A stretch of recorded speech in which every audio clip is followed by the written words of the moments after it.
हरे कृष्ण, राधे राधे। माघ महत्तम तृतीय अध्याय। तब राजा दिलीप कहने लगे कि महाराज, यह पर्वत कितना ऊंचा और कितना लंबा चौड़ा है। तब विशेष जी कहने लगे कि 36 योजन, 1 योजन 4 कोश का होता है। ऊंचा ऊपर चोटी में 10 योजन चौड़ा और नीचे 16 योजन चौड़ा है, जो हरि, चंदन, आम, मदार, देवदार और अर्जुन के वृक्षों से सुशोभित है। दुर्भिक्षा से दुखी होकर इस पर्वत को और फल फूलों से परिपूर्ण देखकर भृगु जी वहीं रहने लगे और यहाँ पर कंदराओं, वनों और वनों में बहुत दिनों तक तप करते रहे। इस प्रकार जब भृगु ऋषि वहाँ पर अपने आश्रम में रह रहे थे तो एक विद्याधर अपनी पत्नी सहित उतरा। वे अत्यंत दुखी थे। उन्होंने भृगु ऋषि को प्रणाम किया और ऋषि से बड़े मीठे स्वर में उनसे कहा कि हे विद्याधर, तुम बड़े दुखी दिखाई देते हो, उसका क्या कारण है। तब विद्याधर कहने लगा कि महाराज, पुण्य के फल को पाकर, स्वर्ग पाकर तथा देवतुल्य शरीर पाकर भी मेरा मुख व्याघ्र जैसा है। मेरे दुख और शांति का यही कारण है। ना जाने किस पाप का फल है। मेरे चित्त की व्याकुलता का दूसरा कारण भी सुनिए। मेरी पत्नी अति रूपवती, मीठा वचन बोलने वाली, नाचने और गाने की कला में अति प्रवीण, शुद्ध चित्त वाली, 7 सुरों वाली, वीणा बजाने वाली, जिसने अपने कंठ से गाकर नारद जी को प्रसन्न किया, नाना स्वरों के नाद से वीणा बजाकर कुबेर को प्रसन्न किया, अनेक प्रकार के नाचतार से शिवजी महाराज भी अति प्रसन्न और रोमांचित हुए। शील, उदारता, रूप तथा यौवन में स्वर्ग की कोई अप्सरा भी उस जैसी नहीं है। कहाँ ऐसी चंद्रमुख स्त्री और कहाँ मैं व्याघ्र मुख वाला, यही चिंता सदैव मेरे हृदय को जलाती रहती है। विद्याधर की ऐसी बात सुनकर तीनों लोकों की भूत, भविष्य और वर्तमान की बात जानने वाले तथा दिव्य दृष्टि वाले ऋषि कहने लगे कि हे विद्याधर, कर्म के विचित्र फलों को प्राप्त होकर ज्ञानी पुरुष भी मोह को प्राप्त हो जाते हैं। मक्खी के पैर जितना विष भी प्राण लेने वाला हो जाता है। छोटे छोटे पापों का फल भी अत्यंत दुखदायी हो जाता है। तुमने माघ मास की एकादशी का व्रत करके द्वादशी न आने तक शरीर में तेल लगाया, इसी पाप कर्म से व्याघ्र हुए।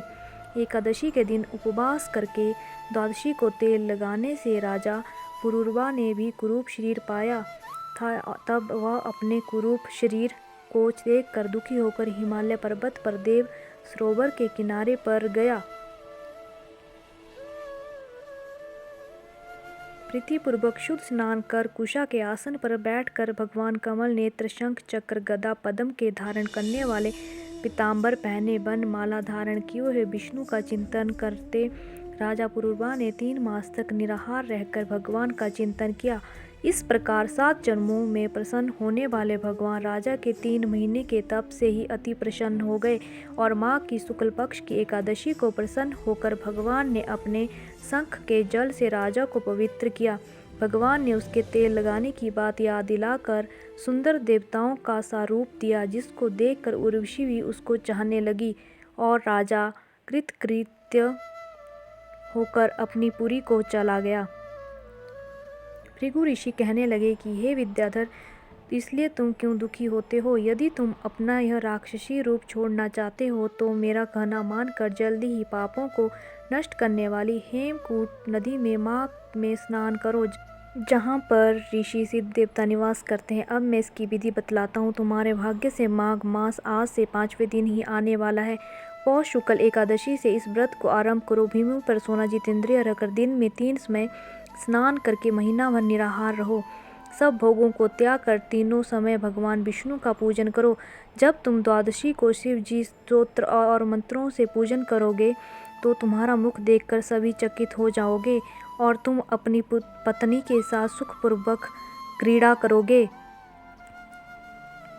माघ मास के प्रभाव को जानकर सदा माघ में स्नान करो। पाप दरिद्रता से बचने के लिए मनुष्य को सदा यत्न से माघ मास का स्नान करना चाहिए। स्नान करने वाला इस लोक तथा परलोक में सदा सुख पाता है। वशिष्ठ जी कहते हैं कि हे दिलीप, भृगु जी के यह वचन सुनकर वह विद्याधर अपनी स्त्री सहित उसी स्थान पर पर्वत के झरने में माघ का स्नान करता रहा और उसके प्रभाव से उसका मुख देव सदृश हो गया और वह मणिग्रीव पर्वत पर आनंद से रहने लगे।